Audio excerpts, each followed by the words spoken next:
एक धक्कादायक बातमी समोर आली आहे। पहाटेच्या सुमारास दारूच्या वादातून एका व्यक्तीचा खून करण्यात आलाय। शहराबाहेरील बारमध्ये सुरू झालेला हा वाद मृत्यूच्या थराला पोहोचला। नांदगावपेठ पोलीस ठाण्याच्या हद्दीत घडलेल्या या घटनेने परिसरात एकच खळबळ उडली आहे। पोलिसांनी 2 आरोपींची नावे समोर आल्याचे सिटी न्यूजला सांगितले। शहरातील सर्व हॉटेल्स आणि बार रात्री 10 वाजता बंद झाल्यानंतर काही तरुण दारूच्या शोधात शहराबाहेर निघाले। रहाटगाव जवळील SA एम्पायर रेस्टॉरंट अँड बार या ठिकाणी ते पोहोचले। येथे दारू पित असताना त्यांच्यात वाद झाला आणि तो वाद विकोपाला जाऊन रक्तरंजित घटनेत परिवर्तित झाला। वाद इतका भयानक झाला की शिवा नामक एका व्यक्तीने त्यांच्या इतर मित्रांसोबत 53 वर्षीय राजकुमार सुंदराणी यांच्यावर धारदार शस्त्राने सपासप वार केले, ज्यामुळे घटनास्थळीच राजकुमार यांचा मृत्यू झाला। या घटनेनंतर सर्व आरोपी पळून गेलेत। रात्रभर ही बाब कोणालाही समजली नाही, परंतु पहाटे 4 वाजेच्या सुमारास नांदगावपेठ पोलीस ठाण्याची पेट्रोलिंग गाडी या परिसरातून जात असताना त्यांना रस्त्यावर एका व्यक्तीचा रक्तबंबाळ मृतदेह आढळून आला। त्यानंतर पोलिसांनी तत्काळ वरिष्ठ अधिकाऱ्यांना माहिती दिली। घटनेचा पंचनामा करण्यात आला व मृतदेह पोस्टमार्टम करिता पाठवण्यात आला। मेरा नाम प्रकाश सुंदरानी है। मैं जिसका खून हुआ है उसका बड़ा भाई हूँ। वो अभी 3-6 महीने से साईं कृपा होम में राम लक्ष्मण स्कूल में अच्छे से काम करता था। कल रात को उसको गाँव से लोगों ने प्लानिंग करके दारू पिलाने ले गए और वहाँ पे जो भी ये घटनाक्रम हुआ है उस हिसाब से मेरी ये अपेक्षा है कि आरोपियों को पुलिस जल्दी से जल्दी सही रूप में पकड़ के कार्रवाई करे। पोलीस निरीक्षक दहा तोंडे यांनी घटनास्थळी पाहणी करून सिटी न्यूजशी बोलताना सांगितले की शिवा गुल्हाणे आणि बंटी पवार या 2 आरोपींची नावे समोर आली असून इतर आरोपींचाही तपास सुरू आहे। पुढील तपास नांदगावपेठ पोलिसांकडून सुरू आहे। सध्या प्रथमदर्शनी आमच्याकडे शिवा गुल्हाणे आणि बंटी पवार असे 2 आरोपीचे नाव निष्पन्न झाले।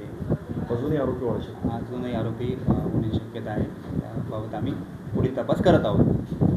आमच्या नांदगाव पोलीस स्टेशनमध्ये सकाळी 3:45च्या सुमारास एक नियंत्रण कक्षाला कॉल आला की एक imperial bar and restaurant Rahatgaon इथे एका इसमाची डेड बॉडी पडलेली आहे। त्यावरून आम्ही स्टाफसह त्या ठिकाणी भेट दिली। भेट दिल्यानंतर पाहिलं की त्या जो व्यक्ती आहे त्या व्यक्तीला एक मांडीला स्टॅबिंग झालेलं आहे। त्या स्टॅबिंग झालीच्या त्या आम्ही बघितल्यानंतर ते असं लक्षात आलं की त्याचा कोणीतरी खून केलेला आहे। मग त्या अनुषंगाने आम्ही आजूबाजूला CCTV सगळे आम्ही पाहिले। त्याच्यामध्ये आरोपी अनोळखी आरोपी आहेत। त्याच्यामध्ये त्याला मारताना दिसत आहे आणि तिथून पळून जाताना ते दिसत आहे। सदर प्रकरणी आम्ही आता BNS कलम 103(1) भादवी म्हणजे खुनाचा गुन्हा आम्ही सध्या दाखल करणं चालू आहे आणि आता पुढील आरोपीचा जो शोध आहे, कोण कोण आरोपी आहेत निष्पन्न करून त्याचा आम्ही अटकेची तजवीज ठेवलेली आहे आणि पुढील तपास चालू आहे। सर, CCTV कॅमेरामध्ये किती आरोपी निष्पन्न झाले? CCTV कॅमेरामध्ये सध्या तरी 2-3 आम्हाला दिसते आहे। एक जण त्याला मारताना दिसतोय आणि एक जण त्याला वेपन देताना दिसतोय आणि बाकी इतर पळून जाताना दिसते। प्रथमदर्शनी 2 आरोपी दिसत आहेत, पण आणखी सुद्धा आरोपी असण्याची शक्यता आहे। मृतक आणि आरोपी यांच्यामधलं काही नातं आहे का पहिलेच आणि एक साथ जेवायला गेले होते? ते अजून तपासात निष्पन्न व्हायचं आहे। ज्याप्रमाणे तपास होईल त्याप्रमाणे आम्ही पुढे जाऊ। घटनास्थळी काही श्वान पथक किंवा अजून काही देण्यात आले? घटनास्थळी फॉरेन्सिक टीम, श्वान पथक, फिंगरप्रिंट एक्सपर्ट हे सगळे जेवढे फॉरेन्सिक तज्ज्ञ आहेत ते आपण बोलवलेले आहेत। ई साक्ष्याप्रमाणे ते आपण सगळं व्यवस्थित पुरावे आपण गोळा करणं चालू आहे। त्या रहाटगाव मार्गावर काल रात्री राजकुमार उर्फ हिप्पी दयालराम सुंदराणी या 55 वर्षीय व्यक्तीची हत्या करण्यात आली आहे आणि या हत्येमागे 2 आरोपी शिवा आणि बंटी यांचा कसून तपास नांदगावपेठ पोलीस स्टेशनचे ठाणेदार दिनेश राहतोंडे करीत आहे. घटनास्थळी आम्ही आलो आहे. येथे आपण बघत असणार होटल इम्पिरियर बार येथे काल रात्री जेवणासाठी तिन्ही मित्र आले होते आणि तिन्ही मित्रामध्ये झालेल्या वादानंतर येथे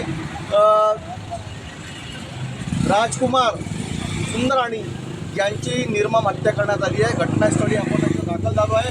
पोलिसांनी सुद्धा इथे येऊन चौकशी केली. एसीपीचे अधिकारी सुद्धा इथे येऊन गेलेले आहे. या घटनेमागे आरोपीचा कसून तपास सुरू आहे. मी camera person Rohit city news Amravati. Rajkumar Sundarani यांचा मृत्यू हे फक्त एक खून नाही तर शहरातील बार कल्चरच्या नियंत्रणाविषयी गंभीर प्रश्न उभे करतो.